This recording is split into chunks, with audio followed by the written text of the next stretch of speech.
Emery Smith, UFO Whistleblower, Part 3.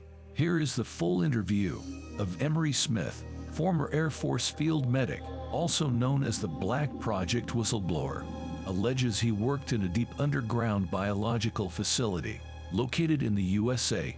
This is a continuation from Part 2. Overnight, if we were able to get all these technologies together and give them to the public, they would end gas, coal, and oil, because they prove these exist. First thing the scientists are going to say, well, how did they get here? They didn't get here. And rocket fuel, coming from 1,000,000 light years away. So how do they do it? Well, they're making their own energy. Okay, they're getting the energy from the vacuum of space. It's unlimited energy. It's right here, right now. I can just open it, grab it, and use it with the right technology. That technology being released also affects everything that we do here, such as getting water from the atmosphere, just making it, appearing in your glass, purifying water. So things like that, which we talk about water and food. Well, there's a lot of countries on this planet that don't have a lot of fresh water and food. Just look at India. All their wells are completely destroyed from lead and arsenic. It's 2.5 billion people over there. It's like a third of the planet, and just in India. So these people really need some clean water out there because the ground is completely destroyed. So the technologies that come with this could clean that up. They could clean up the big mess that's in the Pacific Ocean. All that garbage floating around miles and miles and miles. Fukushima radiation. This type of technology can also clean that up within a couple of days and transmute all that negative energy and all that trash. Cancer is disease. All that stuff could be cured in just a couple of days with a couple of treatments using frequency and light from some of these projects. So life would be a lot easier if we didn't have to work so much to pay our gas, coal, and oil bills and focus our energies and things we like to do, and also expand our consciousness. The people that are keeping these technologies from us are referred to as the Cabal, Majestic 12, the 300 major corporations that run the planet. So these are some of the pop culture terms that people use to define who's actually making us pay taxes, paying electric bills, and this gas keeps going up and down, and the pricing of all these negative things that we really don't need. Look at us now. We're still Elon Musk and SpaceX, and NASA is still using rocket-propelled technology that was probably invented by the Chinese on the first bottle rocket firework. So I mean, we're talking hundreds of years of the same thing, just trying to improve it, make it better, when there's already anti-gravity there. But they only use it. It's not for the public. They use it behind the scenes for the secret space programs, to advance these secret space programs and keep it from the people of Earth and keep us stinted down here like slaves. I get the question all the time, is how is humanity going to expose these criminals? And the answer for that is very simple. Humanity doesn't have to. Gaia, planet Earth, will do it for us. Such as what's going on in Antarctica right now. Huge meltdown. Craft everywhere. Craft are starting to stick out of the ice.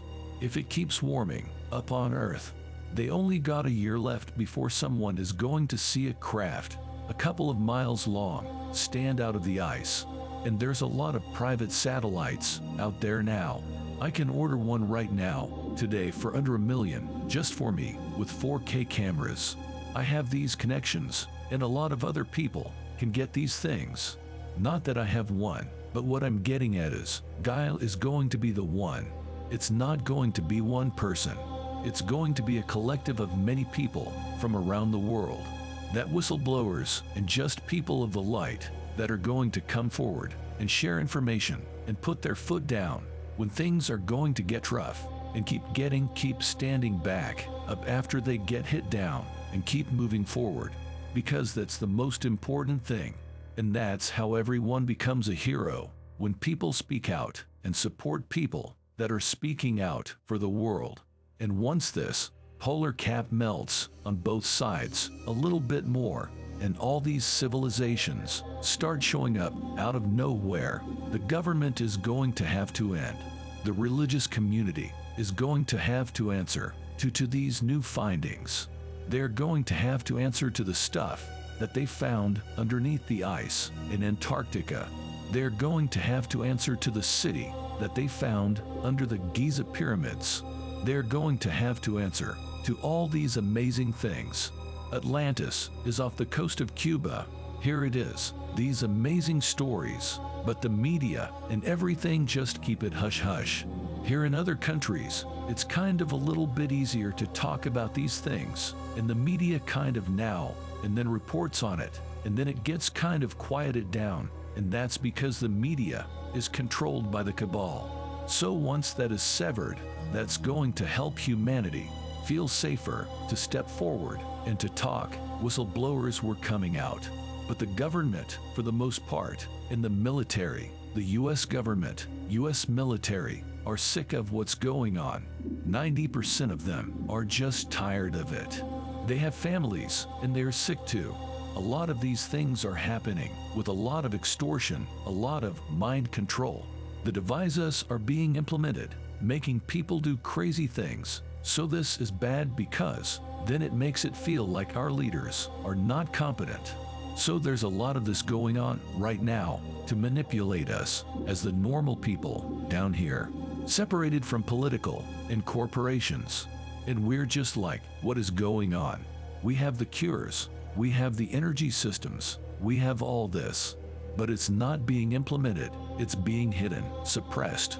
The issue that we have right now is that people all around the world are still being judgmental.